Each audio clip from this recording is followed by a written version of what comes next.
Vaksin yang diberikan itu adalah vaksin yang sangat aman. Sampai saat ini KIPI belum ada yang dilaporkan ke kita. Hanya memang ada keluhan-keluhan seperti misalnya gatal. Masyarakat kalau dirasakan ada hal-hal yang berbeda ya, atau mungkin sebelum disuntik itu tidak ada, sesudah disuntik ada, silahkan untuk datang ke puskesmas atau rumah sakit untuk memastikan.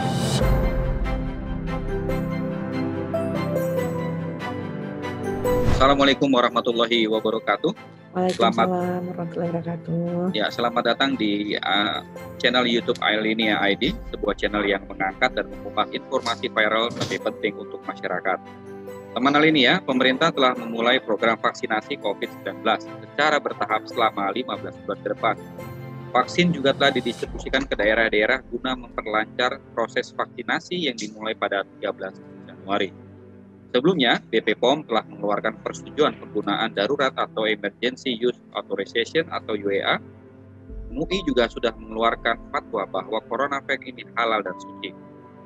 Namun, khawatiran masih ada di masyarakat kita, khususnya terkait dengan efektivitas vaksin dan bagaimana jika kemudian dampak atau efek setelah terjadinya vaksinasi.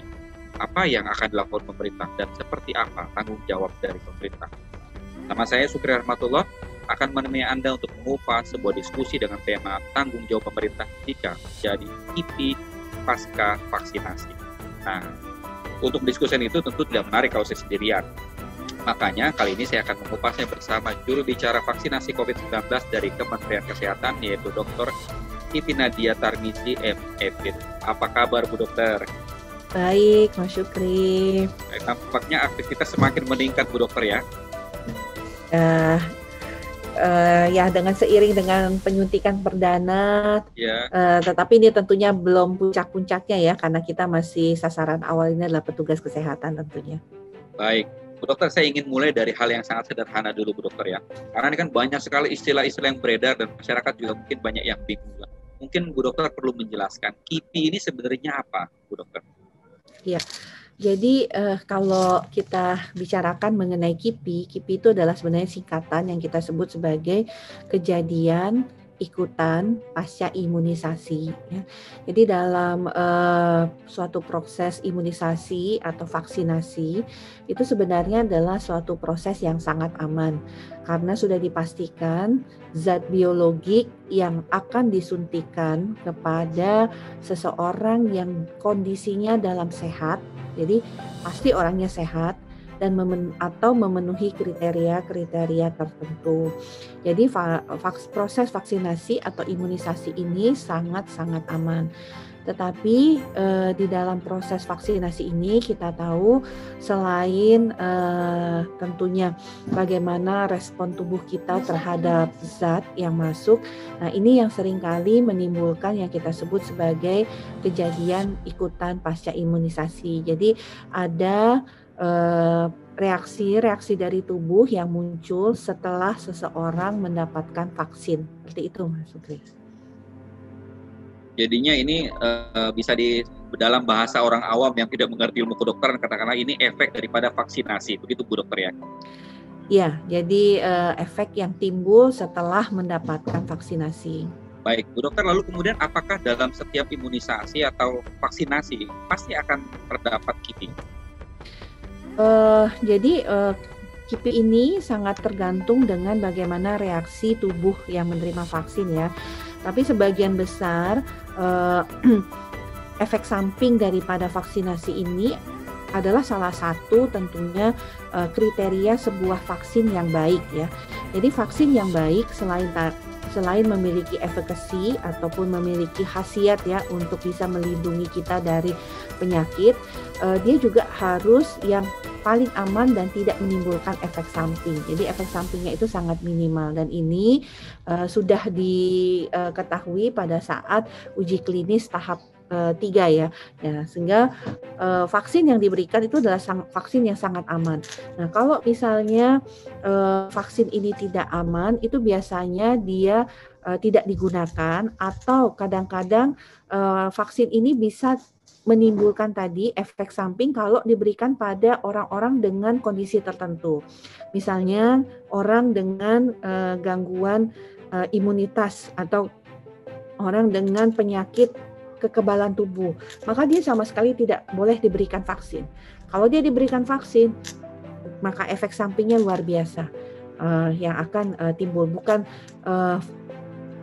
kekebalan atau antibodi yang akan bisa muncul, tetapi justru malah terjadi shock anafilaktik dan sebagainya. Nah, jadi kemudian orang kalau untuk vaksin COVID ini misalnya orang dengan penyakit jantung itu juga tidak diberikan.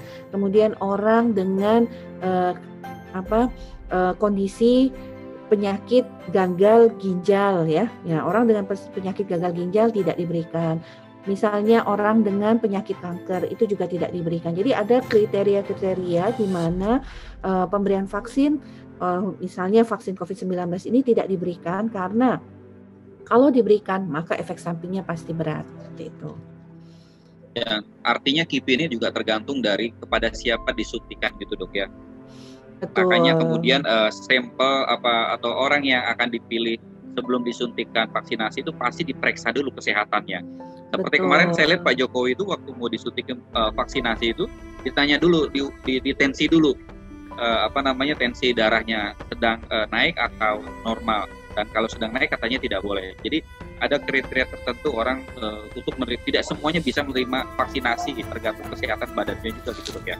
Betul Pak Syukri. Jadi memang kalau untuk vaksinasi COVID-19 nanti di meja kedua kita akan lakukan screening terhadap beberapa penyakit, dan kalau penyakit ini contohnya paling gampang tadi disampaikan Pak Syukri ya, Pak Presiden Jokowi ditensi dulu ya, diukur tekanan darahnya.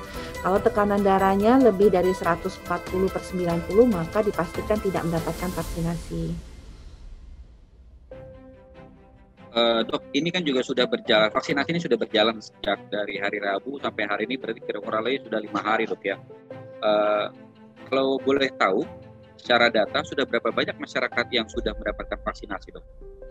Ya, vaksinasi yang pada tahap awal ini adalah pada nakes ya Pak Syukri. Ya. Jadi dari registrasi yang kita dapatkan 300.000 nakes yang saat ini sudah terdata untuk melakukan vaksinasi, itu 25.000-nya sudah mendapatkan vaksin ya.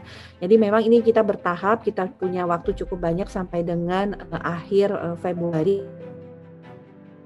pada nakes ini. Artinya ada target ya dok ya sampai akhir bulan Februari. Berapa banyak memang targetnya dok?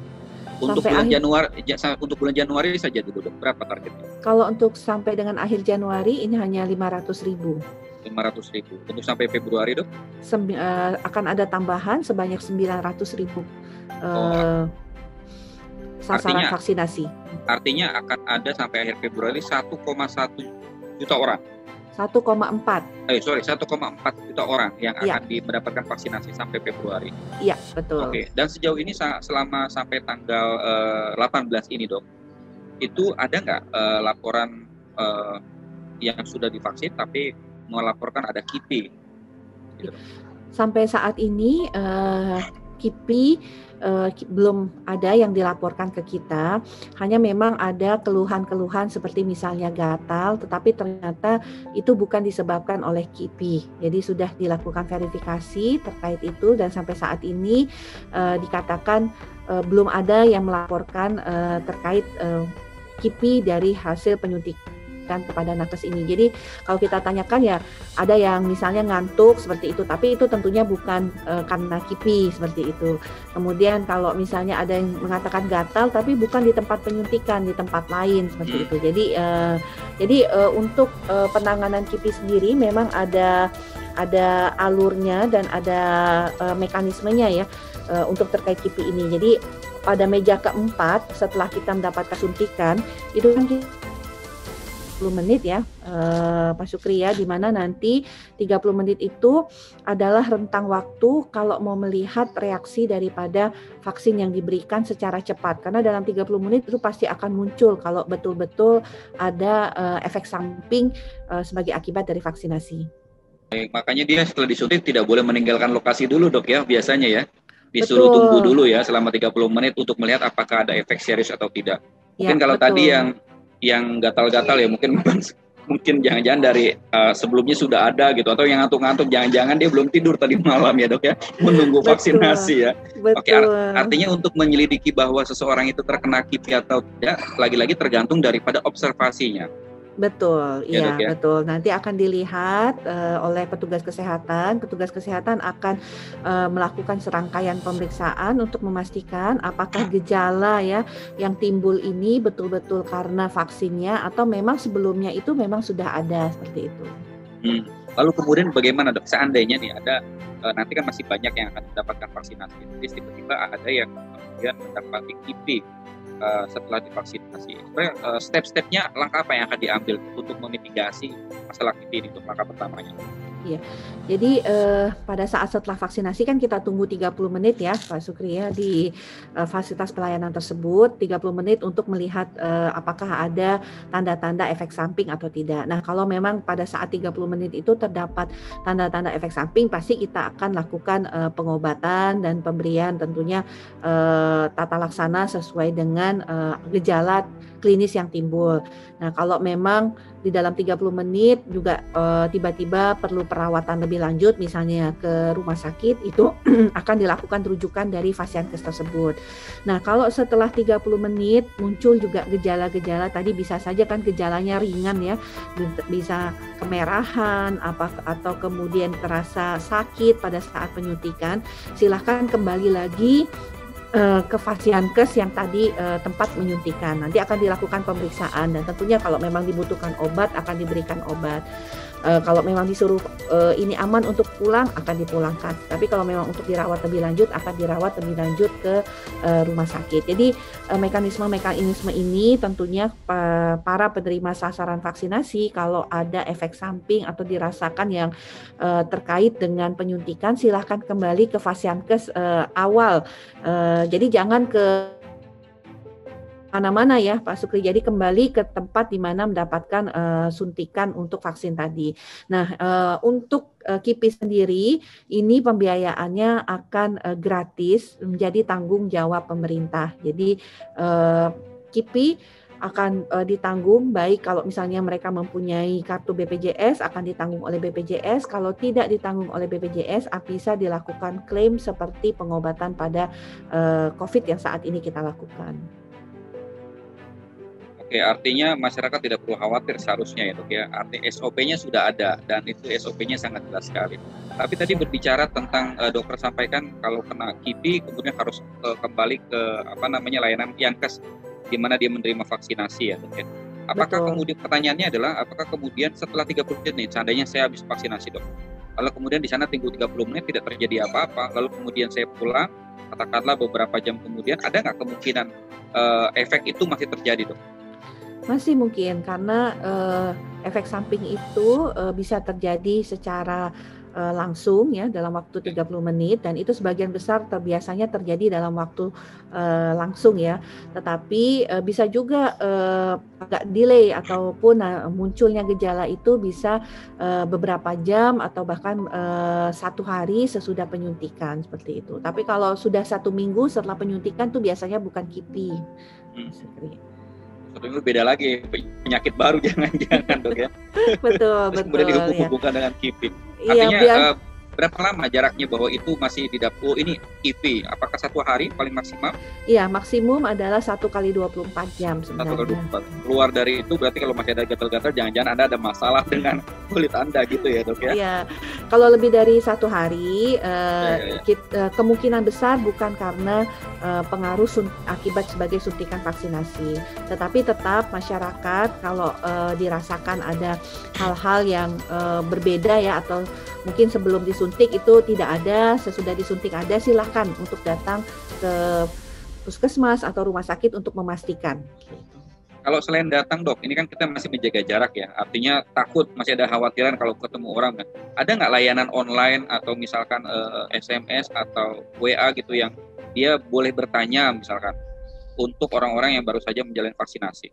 Iya, tentunya Fasiankes bisa memberikan dihubungi Fasiankesnya. Biasanya ini nanti setelah pulang itu ada dikasih media leaflet tentang bagaimana penanganan KIPI. Jadi nanti bisa diinformasikan kalau memang ada gejala-gejala bisa menghubungi kontak center baik itu di puskesmas ataupun di rumah sakit.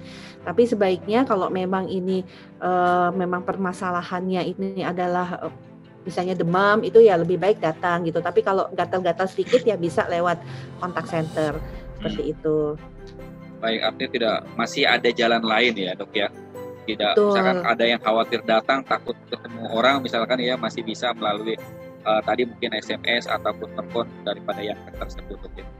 Betul, bisa, tetapi kami menganjurkan sebisa mungkin kalau memang dirasakan gejala klinisnya ini cukup berat, silahkan datang karena kan pasti akan butuh diberikan pengobatan ya. Mungkin kalau gatalnya mengganggu kan seperti itu ya, lebih baik untuk datang ke Fasiankes. Baik. Nah, tapi kemudian dok, misalkan bagaimana nih pemerintah menjawab khawatiran, biasa kadang-kadang rasa khawatiran ini kan tidak sebentar bisa hilang ya dok ya. Masih banyak masyarakat yang agak khawatir dengan isu efek samping daripada vaksinasi ini. Apa sebenarnya upaya yang sudah dilakukan pemerintah untuk mengurangi khawatiran ini? Iya, tentunya sebagai bagian dari strategi komunikasi ya, kita berusaha untuk secara konsisten mengedukasi, melakukan komunikasi dan tentunya menyebarluaskan informasi ya terkait tentang keamanan daripada vaksin ini. Kita sudah sampaikan bahwa banyak contoh-contoh keteladanan sih sebenarnya yang sudah kita lihat ya, dan kita terus menyampaikan. Misalnya Pak Presiden sendiri setelah penyuntikan kan sudah bisa melakukan aktivitas rutin seperti biasa ya. Kemudian juga sampai saat ini juga tidak ditemukan laporan terkait adanya kasus KIPI. Selain itu sendiri hasil uji klinis Unpad kan sudah mengatakan bahwa kejadian efek samping itu kurang dari 1%. Jadi melalui tentunya para nakes yang nanti juga sudah mendapatkan vaksinasi, ini akan lebih mendorong dan memberikan contoh sebenarnya di dalam masyarakat dan tentunya semakin mengurangi keraguan ya masyarakat terhadap vaksin, baik itu dari segi keamanannya ataupun ketakutan terhadap efek sampingnya. Jadi sebenarnya nggak perlu takut ya, karena kita anak-anak kita Pak Sukri kan juga diberikan vaksin tuh dari kecil, malah 9 jenis vaksin tuh diberikan dan alhamdulillah semua sehat, semua tentunya dalam kondisi baik sampai dengan saat ini. Artinya tidak perlu khawatir ya, karena dari sisi keamanan dok ya sudah diuji ya kan, efikasinya juga sudah didapatkan sampai di atas 50%. Nah, tapi lagi-lagi saya ingin kembali ke soal KIPI tadi bahwa ada jaminan gratis pengobatan jika kemudian terjadi KIPI terhadap pasien yang mendapatkan vaksinasi. Tahapannya boleh didetailkan lagi dokter, biar ini kita ulang biar masyarakat juga semakin yakin bahwa walaupun terjadi apa-apa terhadap mereka, walaupun kecil efeknya itu tetap mendapatkan penanganan dari pemerintah. Ya, jadi mungkin kami ingin pastikan pertama efek samping atau KIPI ini bisa terjadi secara cepat, artinya dalam kurun waktu 30 menit saat menunggu memungkinkan untuk timbulnya KIPI. Dan kalau terjadinya efek samping ini tentu apapun juga yang diperlukan untuk pengobatan efek samping ini akan diberikan oleh pemerintah secara gratis. Begitu juga kalau misalnya sasaran penerima vaksin ini karena sebagai akibat dari efek samping penyuntikan vaksin membutuhkan perawatan di rumah sakit ataupun perawatan lebih lanjut, tentunya ini juga akan menjadi tanggung jawab pemerintah untuk pembiayaannya. Dan dan di rumah sakit itu sudah ada khusus ya untuk penanganan KIPI. Jadi ada tim penanganan KIPI di rumah sakit yang akan menanganinya. Jadi terpisah tentunya penanganannya dengan kasus-kasus lain, misalnya kasus karena keluhan penyakit-penyakit lain. Tapi dengan catatan tadi dok ya, bahwa dia harus kembali ke Yankes tempat dia mendapatkan vaksinasi gitu dok ya. Ya, betul. Jadi kalau kalau misalnya memang kasusnya merasa ada efek samping sebagai akibat penyuntikan, kembali dulu ke Fasiankes tempat disuntiknya, seperti itu. Iya, jangan sampai dia disuntik di Jakarta, kemudian efeknya dirasakan ketika dia berada di rumah saudaranya di Bogor, lalu dia langsung berobatnya di Bogor ya dok ya. Nanti Ya. rumah sakitnya bingung. Betul. Jadi yang paling baik adalah berobat ke tempat di mana mendapatkan penyuntikan. Kecuali pada kasus darurat ya Pak Supri ya. Kalau kasus darurat silahkan datang ke Fasiankes setempat. Baik, selama tidak darurat maka kembali lagi. Tapi kalau darurat cari rumah sakit yang terdekat. Baik, lalu dok, ini juga ada informasi bahwa ini yang agak membuat mungkin masyarakat kita khawatir. Ada informasi katanya 29 warga negara Norwegia yang katanya meninggal setelah mendapatkan vaksin. Gimana pendapat dokter terkait itu? Iya. Pertama untuk kita artinya dalam hal ini pemerintah Indonesia ini kan akan menjadi salah satu informasi ya terkait memang jenis vaksin yang digunakan di Norwegia itu sendiri. Tetapi tentunya ini harus perlu diteliti lebih lanjut ya Pak Syukri. Jadi kita memang harus masih menunggu hasil mungkin informasi yang lebih resmi terkait ini karena meninggalnya sendiri itu harus dicek kembali apakah betul-betul karena efek samping daripada vaksin atau memang sebelumnya kasus-kasus ini sudah punya penyakit-penyakit lain, penyakit penyerta lain ya atau kondisi-kondisi lain yang sebenarnya mungkin tidak layak untuk mendapatkan vaksinasi. Ini menurut kami ini bisa untuk menjadi catatan kita semua, tapi kita harus menunggu resmi pengumuman baik dari pemerintah maupun dari produsen yang memiliki vaksin ini, dan kita juga harus lihat lagi apakah betul meninggalnya ini karena efek samping ataukah karena ada faktor-faktor lain yang mungkin tidak sesuai dengan kriteria untuk mendapatkan vaksinasi COVID-19. Dan sebenarnya kalau kita bicara mengenai efek samping, Pak Supri, ini adalah penting untuk kita jujur sebenarnya pada saat kita dilakukan screening ya. Jadi kalau misalnya salah satu pertanyaannya pernah alergi obat nggak, seperti itu. Nah, kita harus sampaikan kalau memang kita pernah alergi obat, sejauh apa kita alergi, apakah misalnya dengan minum obat itu minum obat lain ya, kemudian kita sudah hilang alerginya atau kita malah sampai dirawat di rumah sakit. Nah, hal-hal seperti itu yang harus kita sampaikan. Baik, artinya tidak peristiwa yang terjadi di Norwegia tidak apple to apple bahwa akan terjadi di tempat lain ya dok ya. Betul. Harus dilihat dulu orang yang disuntiknya siapa, kemudian riwayat kondisi tubuh dia seperti apa. Tapi saya sepakat apa yang disampaikan dokter bahwa kita harus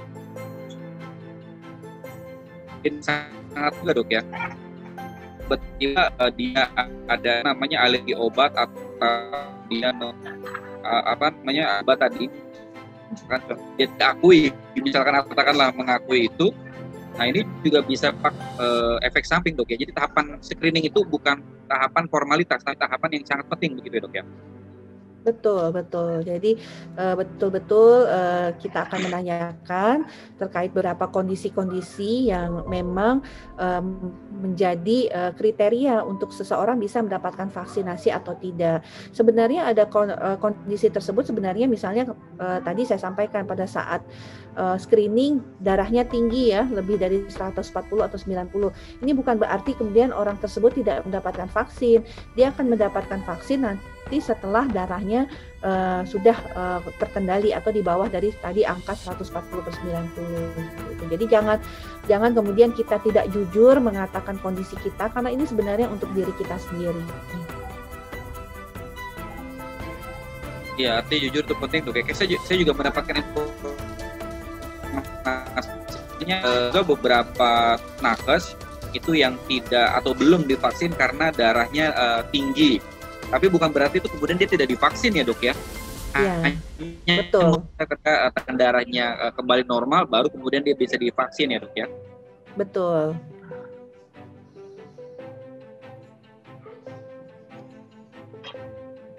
Baik, lalu dok bagaimana kemudian, ini tadi kembali ke kabar soal Norwegia tadi, 29 warga Norwegia. Ini kan secara tidak langsung juga pemberitaan juga sudah ada, mungkin juga ada masyarakat yang membaca itu jadi deg-degan nih, mau divaksin jadi ikut deg-degan juga nih, gimana nih nanti mau divaksin misalkan. Ada nggak strategi pemerintah untuk meredam katakanlah isu tersebut yang 29 warga Norwegia meninggal itu, agar kemudian masyarakat Indonesia tetap yakin bahwa vaksinasi ini harus dilakukan. Iya. Jadi mungkin kita akan menyampaikan ya, saat ini kan vaksin yang kita gunakan ini adalah jelas jenis vaksin yang berbeda dengan yang digunakan Norwegia. Jadi setiap vaksin itu akan memberikan tentunya reaksi ataupun efek samping yang berbeda, jadi tidak bisa disamakan. Sehingga tadi kembali ya, sosialisasi, informasi dan edukasi itu menjadi penting untuk bisa kita sampaikan kepada masyarakat. Dan nanti masyarakat juga harus cerdas membaca informasi, karena pasti setiap vaksin itu akan memberikan dampak samping atau efek samping yang berbeda. Jadi tidak bisa tadi disampaikan Pak Sukri ya, apple to apple ya, karena sekarang kita pakai Sinovac, maka Sinovac juga bisa menimbulkan hal yang sama. Yang jelas bahwa sampai saat ini kita melihat bahwa efek samping dari Sinovac yang dilaporkan melalui uji klinis itu efek sampingnya sangat kecil dan tidak ada kematian sampai saat ini. Artinya masih aman ya dok ya, jadi tidak usah khawatir. Lalu kemudian tadi kembali ke soal screening awal dok, ada nggak data yang dokter miliki, misalkan berapa banyak tenaga kerja kesehatan yang di tahap awal di vaksin ini yang kemudian tidak lolos di screening awal mereka? Ya, dari data yang kita dapatkan ya, ada kurang lebih 1.650.000-an 1.650.000 tenaga kesehatan, dan dari 1.650.000 ini yang sudah terscreening di awal itu angkanya berkurang menjadi 150.000. Jadi makanya sasaran kita menjadi 1,4, karena ini kita sudah lakukan screening awal melalui data rekam medis yang ada. Ini sudah berkurang menjadi 150.000. Artinya mereka ini yang punya komorbid yang tidak memenuhi kriteria untuk menerima vaksin. Artinya tidak seluruh tenaga kerja kesehatan kemudian langsung divaksin, karena ada banyak juga yang tidak masuk ke dalam kriteria untuk menerima vaksin, begitu dok ya? Betul. Baik, lalu kemudian terakhir nih dok, ya. Ini terkait juga dengan menumbuhkan kepercayaan diri masyarakat untuk divaksinasi, ya. Dan juga terkait dengan KIPI. Apa yang akan dokter sampaikan kepada masyarakat yang nanti mungkin nonton channel YouTube Alenia ini dok? Ya, jadi tentunya kami mengharapkan bahwa masyarakat merasa aman dengan vaksinasi ini, karena vaksinasi ini kita sudah ketahui memberikan manfaat untuk kita, memberikan perlindungan, dan tentunya harapan kami bahwa masyarakat jangan takut divaksin ya, takutlah kepada virusnya. Karena dengan divaksinasi kita itu bukan hanya melindungi diri kita, tapi juga melindungi keluarga kita. Baik, luar biasa sekali dokter. Jangan takut dengan vaksinasinya, tapi takutlah dengan virusnya ya dok ya. Karena yang lebih penting adalah melindungi keluarga kita semua dengan vaksinasi tersebut. Baik, terima kasih banyak Dr. Siti Nadia Tarmizi atas waktu Anda bersama kami. Sangat bermanfaat sekali. Mudah-mudahan saya doakan semoga Anda dan para pemangku kebijakan di bidang kesehatan ini tetap selalu sehat, tetap selalu semangat agar proses vaksinasi ini berjalan dengan lancar. Sekali lagi, terima kasih banyak dokter atas waktunya. Terima kasih, sama-sama Pak Sukri. Baik teman-teman Alenia, berikut tadi yang sudah disampaikan oleh Dr. Nadia Tarmizi, dan saya yakin apa yang beliau sampaikan itu sangat sekali bermanfaat buat kita. Pengetahuan kita menjadi bertambah, edukasi kita juga semakin bertambah. Dan semoga apa yang beliau sampaikan itu bisa membuat kita semakin yakin bahwa vaksinasi ini adalah sesuatu yang baik untuk kita agar mengakhiri pandemi COVID-19. Baik, saya Sukri Rahmatullah menutup acara kita diskusi pada sore ini. Terima kasih kepada Anda yang telah mengikuti diskusi kita. Kita tutup. Assalamualaikum warahmatullahi wabarakatuh. Waalaikumsalam warahmatullahi wabarakatuh.